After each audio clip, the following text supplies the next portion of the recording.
Hey Shabbir, how are you? I'm Meraj. I'm fine. Excited? Yes, yes, Lord.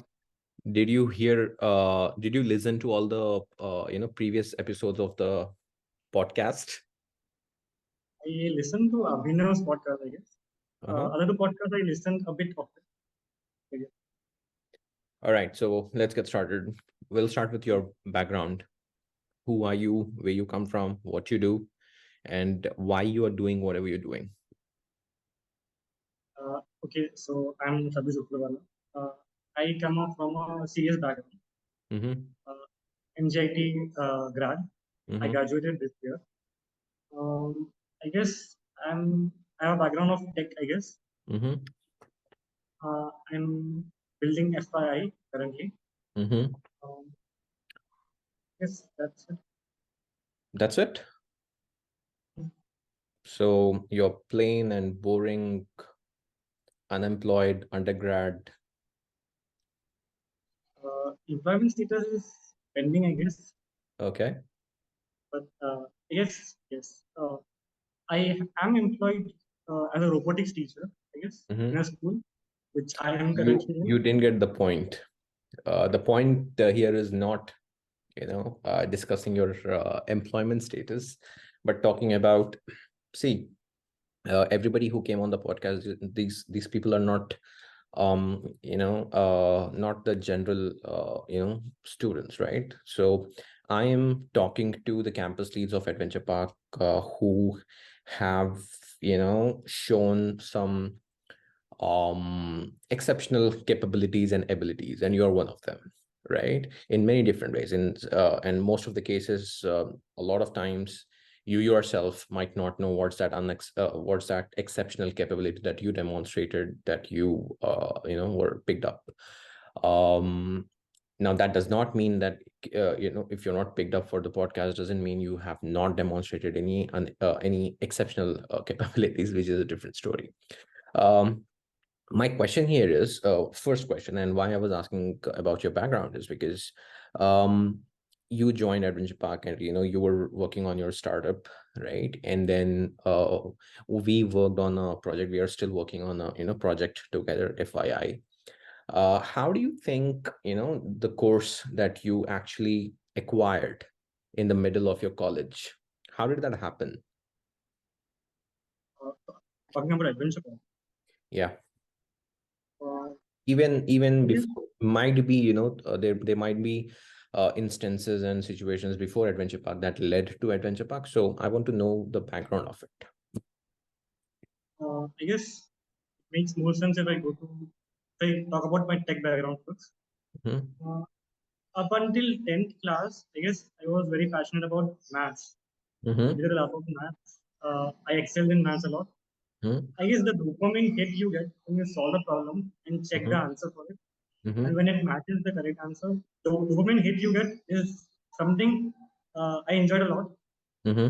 But in intermediate, maths became little vague, I guess. Mm-hmm. And intermediate, I fell in love with physics.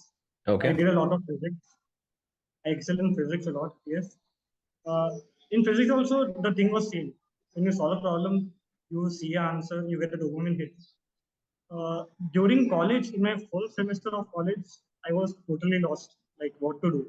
Mm-hmm. The problems that you get in the 10th class and the intermediate class, they're a little tough, right? They're Mm-hmm. complex. It requires you to think out of box and a lot of creative ways. But during college, it was very plain, I guess. The first time I was totally lost because I joined as a computer science student, okay? And there was no programming language in the first time.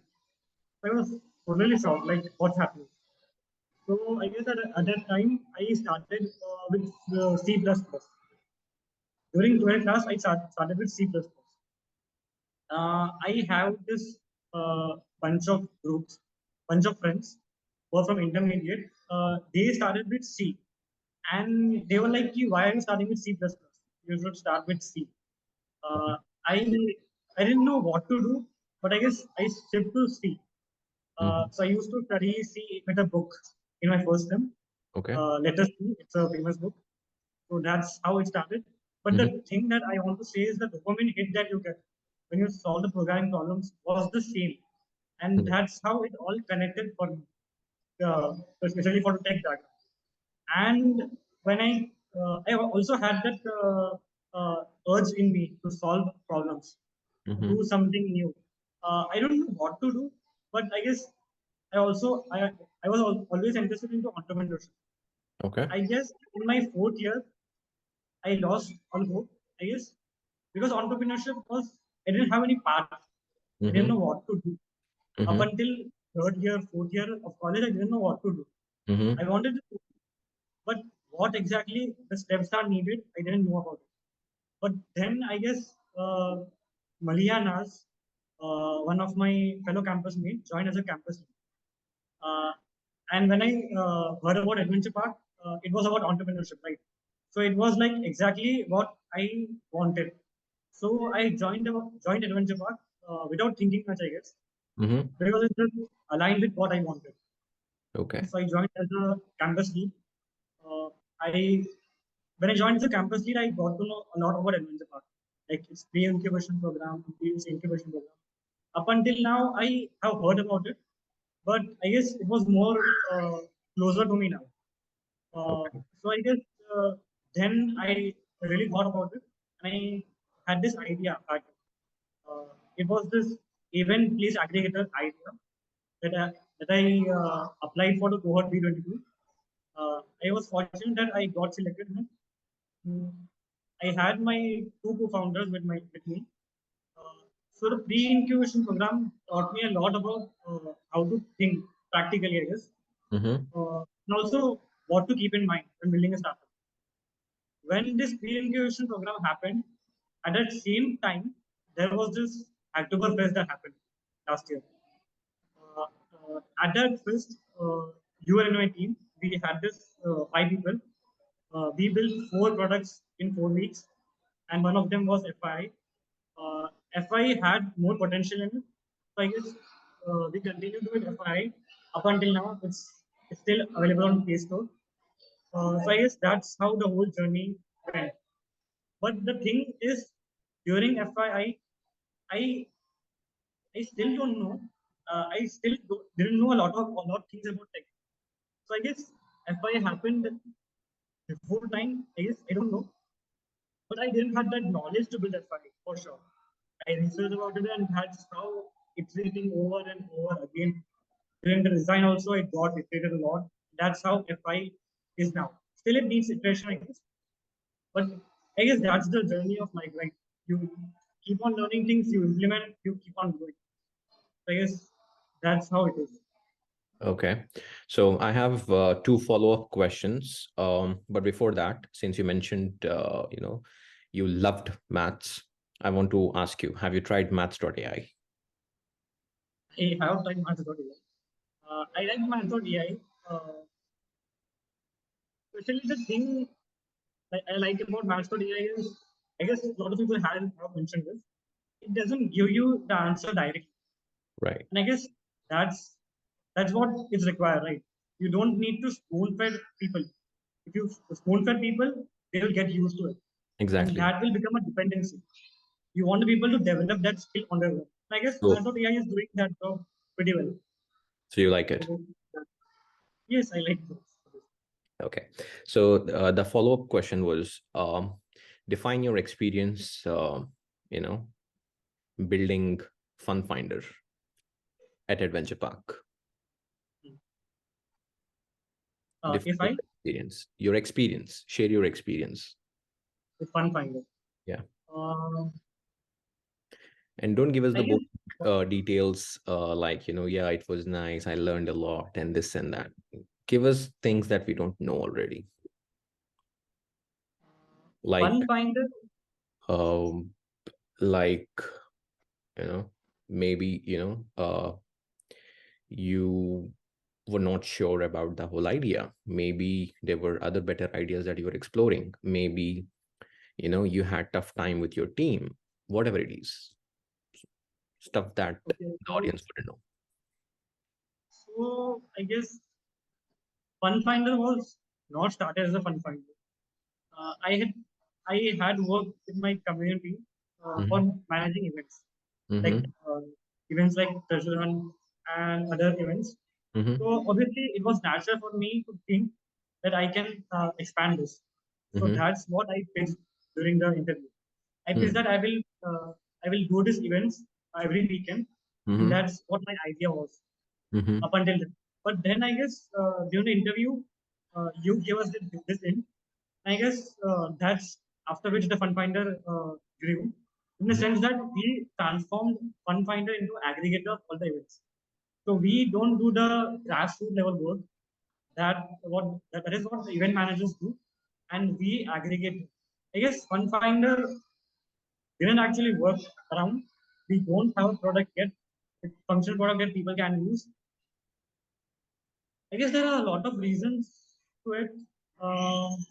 One of the reasons that I can tinker around is I had two co-founders. Right, one of the co-founders went to US. He's currently in USA. So I guess we were not sure. The whole team was not sure about the idea, and I guess it made me realize that the team can break you or make you. So it's very crucial. I guess the one thing I learned, and I would like to give the advice to all the startup founders is that make sure to be very picky when you select your team. And if you're unsure about it, don't pick anyone, right? You can obviously pick anyone later in the future. So I guess that's the one key takeaway that I took. And I personally think I will never forget this key takeaway. And that's how it changed my perspective. The second thing why Fun Finder didn't work out was because I was the sole tech guy, and I guess a lot of things were happening at that time. When Fun Finder happened, FI was happening at the same time. Also, I guess I had a lot of other commitments, college commitments. Mm-hmm. So I guess the tech part didn't develop because I was a tech guy, right? So I guess that's one of the reasons. The third reason that I can think about is we were not sure about the idea in the pre-incubation also. Uh, I guess with time I realized what FunFinder can have the potential, but during the incubation we didn't have that vision. I guess we didn't trusted the idea that much, Mm-hmm. and that was reflective in the team and the work that team did. So I guess that's that's one of the reasons why FunFinder didn't work out. Okay. I guess that's Since you mentioned, mentioned and briefly touched on team fund finder, talk about your team FYI. uh, Team FY, to be very honest, was picked up by the CEO of EdVenture Park. Uh, uh, so during October, Forget about him, okay? And CEO of Adventure Park wouldn't know anything that you're going to say. So talk about it from the first man point of view on what do you think about the team, how do you think it is, and everything. to be honest, when October happened, it was the hackathon, right? Mm-hmm. It was four weeks for four hackathons. So I guess at that time I didn't thought about it much. Didn't thought about the team a lot. But I guess when FI we became serious about FI and we worked on it, and we are still working on it. I guess I realized that you will have arguments with your team, a lot of arguments. But I guess with time, this happens. I guess, especially one of my teammates, we have a lot of arguments. The design Mm-hmm. of FI. You want Uh, to name the teammate? it is Simra, obviously, the HCR within the work. Okay, obviously. But I guess I I looked around the startups also, more mature startups. I Mm. guess this is a common trait. Designers and developers always have this fight going on. I think it's a common thing. It's a very If you common thing. When I look around think most so, startups, then you'll have to wait for until we get QAs, and then you will know how developers and QAs will have. your voice is little breaking. I was saying, if you think designers and developers always have conflicts, wait for until you have QAs, and see the kind of conflicts you're going to have with your QAs. I hope inshallah only. But I guess the lot of arguments we have brainstorming around what will make sense. Mm-hmm. Uh, Simra comes up with this design, and the argument that we mostly have is this will not make sense because of the architecture we are following in the implementation detail. So I guess that's what we go back and forth around. Uh, I guess that's what we go back and forth around. We also have Alia and Nisa over our teammates. They mostly manage, they are like the CEO for FI. They manage all the other work that FI needs, managing aspect. So in Uh, general, what do you think about the team? Do you think this is the team that's going to make it big? Uh, to be very honest, I cannot comment on this. The FI still hasn't made it yet. no, we are not going to. I'm not asking you whether did it make it or not. I'm asking you how much do you believe that this is the team that can actually make it. 100%.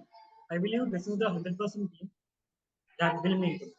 And I Okay. guess this belief needs to be there. That's what I have learned. If you don't believe in it, Yeah, I'm sorry I'm cutting you a lot, and I'll continue to cut you because I want to get my answers. Um, and since you mentioned, the Fun Finder team did not believe in the product, did not believe that, this is something that will maybe work out, maybe, happen, or is a happening product to actually work on. Do you think now FII is a happening product to work on? This will happen? What do you think about it?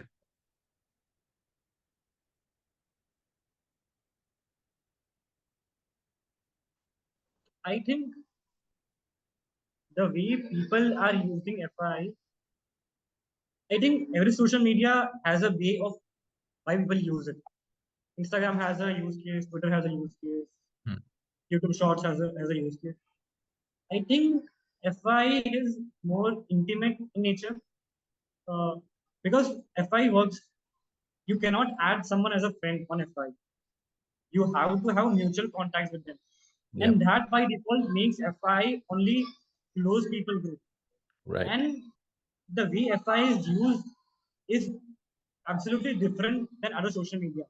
right. Uh, so I guess obviously FI is expanded on a large scale, it will make sense.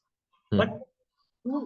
to make FI make sense, we need to have a critical mass, and that needs to be achieved at some point that will make it work. Because it's a social media, right? Uh, network effect, it all kicks in. We need to have a critical mass, and Right. at that time, it will kick in.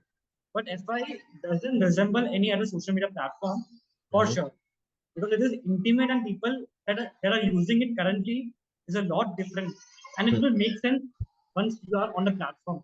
Once you have, I guess, 5 to 6 contacts, it will make sense why you should use FI.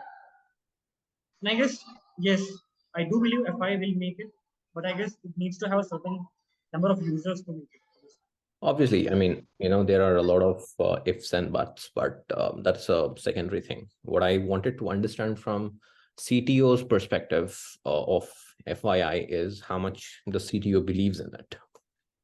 And now, we've been working on this for almost a year now, and there were, four other ideas that we worked on back then. How much do you think, we picked up the right project to continue to work on, considering we had other ideas too? I guess considering other ideas, we obviously did the best we can, because the other idea we had Picket Wheat, right?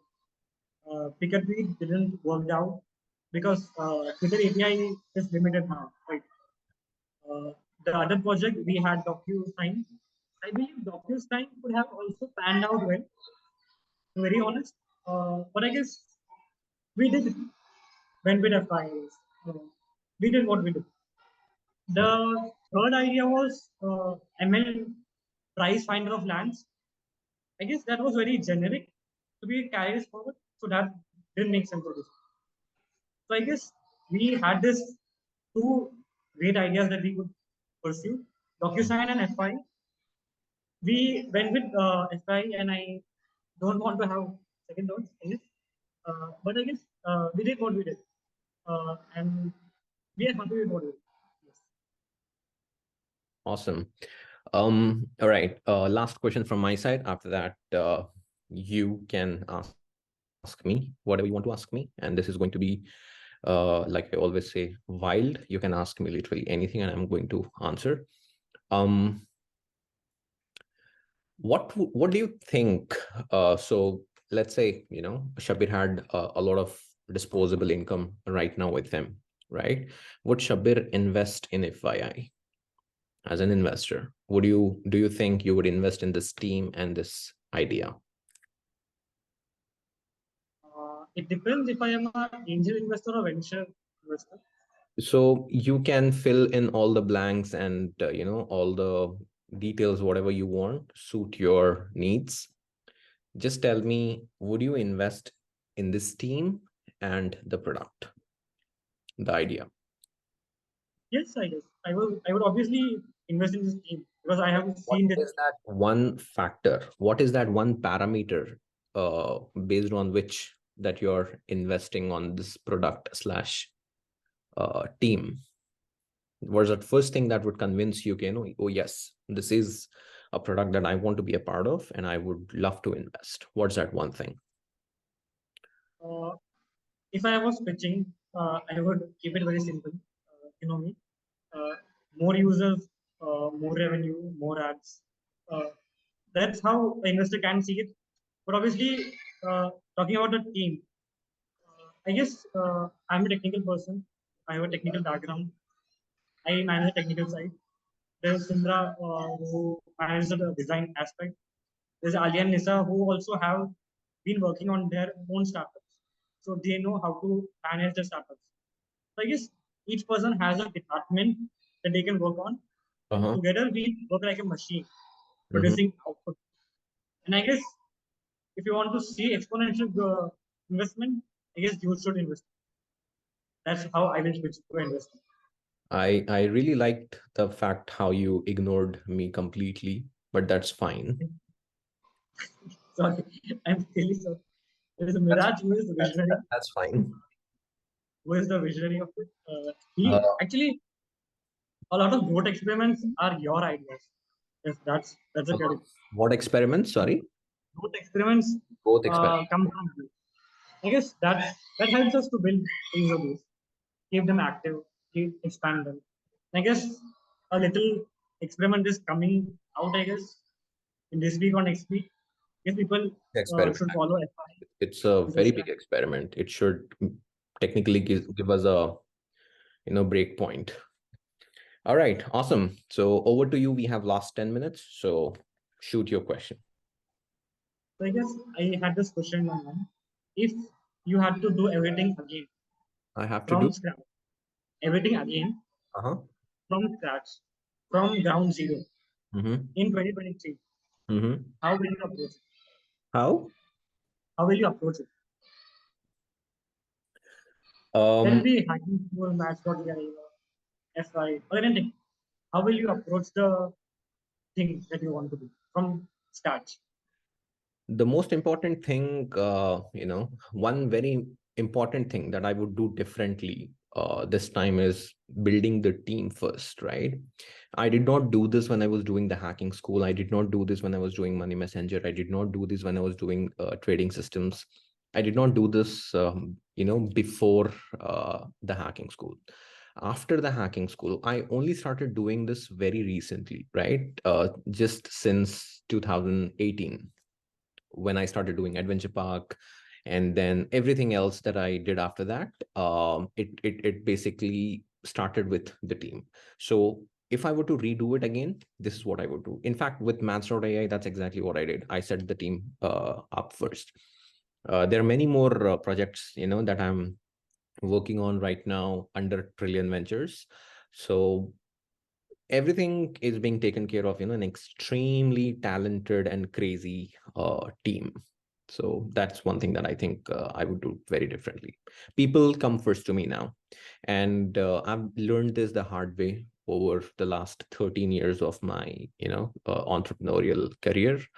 And I believe in people, right? No matter how many times I get slightly hurt, still I very strongly believe that people can give you your unfair advantage. If you have the power of people, you can acquire any other power, right? And it's very important for us to understand that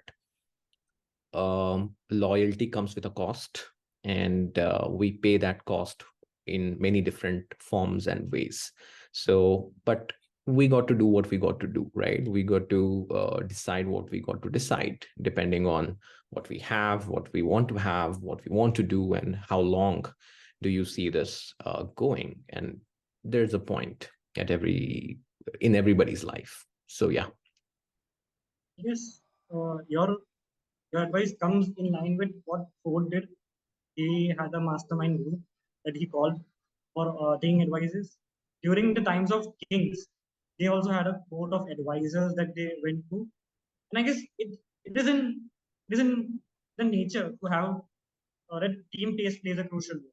It's a I guess very important leadership skill, and I've come to realize every other leadership skill, whether technical or design or hiring or whatever it is, right?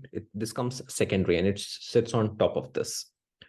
If you are working with people, the most important and the most difficult thing to do is trusting them with their job without interfering with them. So it's like, if I trust Shabbir with doing something, I don't mess with Shabbir. I know Shabbir might not have 10 years of experience. He might still be learning. He might still need a lot of time. Shabbir will need Shabbir might be a little slow and stuff like that, right? So I have to be prepared for that, but only when Shabbir asks for help. I cannot just go in and say, hey, I've been doing this for the past 13 years. ऐसा नहीं करना, ऐसा करना है, ऐसा नहीं करना, ऐसा करना है, right? That's not how the spirit of team works. So, and I've learned this over a really long period of time. So when I pick somebody up, I trust them completely, 100% with the job. But if I do not trust someone, I do it myself, right? And this is one crazy superpower that I think I have.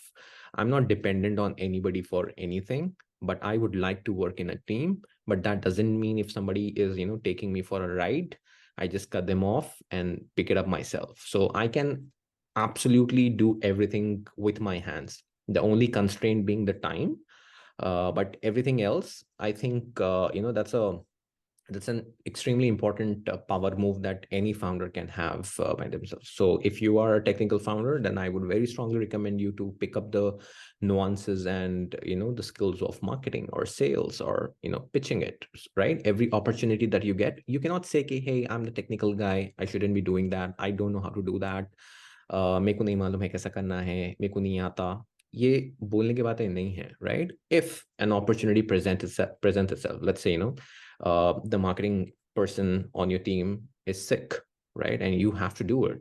So that's an opportunity for you to learn one more thing, right? And add something else to your uh, kit. So that's the mindset that I have. And I can literally do the job of my CA, I can do the job of my CTO, I can do the job of my marketing person, I can do the job of my janitor, and I would love to do it, right? इसमें शर्माने वाली कोई बात है ही नहीं. So I think this is extremely important mindset that we need to bring in on the table once you start working on a project.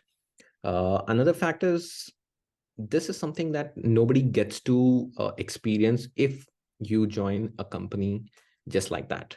Let's say you get campus placed, khatam. You're trained on a particular skill set that delivers on the project demands, and that's it. You continue doing that for the rest of your life. So, one yeah, you were saying. no, that's it. So I think that is an extremely sad thing to happen to anybody, but again, like I said, you got to do what you got to do. Yes, one follow-up question that this was the question I I wanted to ask for a long time. Mm-hmm. I know what's your management style. You trust people completely. I have seen this a lot during Adventure Park. I just want to ask one thing. Uh, how do you make sure things happen on time? How do you make sure things don't get delayed? See, one very important thing that we have to understand is when you commit to something, you have to deliver on it.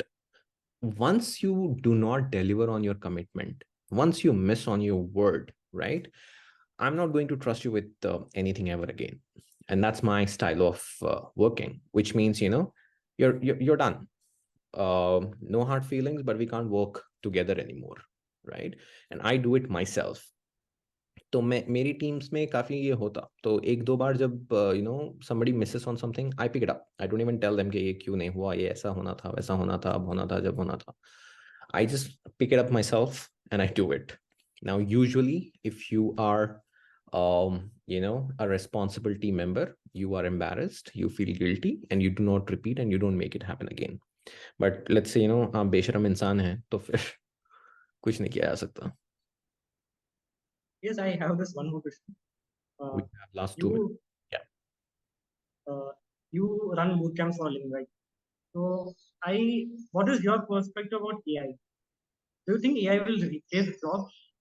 And if not, what do you think the future will be? AI is extremely powerful, but not as powerful as we think it is. Okay. One very important thing. AI will definitely replace a lot of things, but it's very stupid for us to believe or think it's going to replace people with certain things. AI is going to do exactly the same thing that the computers did. Okay, it's going to empower people to do more and better. जो redundant चीजें हैं ना, that human beings shouldn't be doing, that is what AI is going to do. And that is beautiful in its own way, right? There's another AI product that I'm working on. It's under the wraps. When I get to build a decent enough prototype, you will see it. And it might slightly be in conflict with my primary business, which is the coding bootcamp. So the point here is AI is not going to replace people. It's only going to empower people, provided you know how to leverage it. But let's say आपको समझ में नहीं आता तो फिर तो I guess you should be scared. Hmm, that makes sense. Awesome. All right, that's it. Thank you so much, Shabbir. It was definitely sensational. I will release it as soon as it's ready, and let's see. What is the domain name, though? You can say Which domain name? for the product you're working on, AI product. It's a secret. It's another very hot domain name, but it's not a .ai. All the best, I guess. Thank you so much. Bye-bye.